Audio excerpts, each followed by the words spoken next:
Intramedullary interlocking nailing for femur fractures, step-by-step surgical logic from OrthoScope. The patient is placed supine on a fracture table. The affected leg is extended, the opposite leg is flexed and abducted to allow imaging access. A 3 to 4 centimeter incision is made just proximal to the greater trochanter. The entry point is either the piriformis fossa or the tip of the greater trochanter, depending on the implant. Insert the guide wire under C-arm control. Confirm position in both anteroposterior and lateral views. Ensure the trajectory is centered within the medullary canal. Ream the canal sequentially in 0.5 to 1 mm increments over the intended nail size. Avoid excessive reaming. Check for bone debris and bleeding.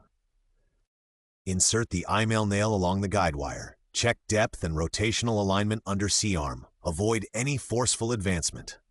Insert proximal locking screws through static or dynamic holes. Distal locking is done in anteroposterior or mediolateral directions, image-guided. Confirm fracture reduction and implant position. Ensure all screws are within bone. Close the wound in layers and apply a sterile dressing.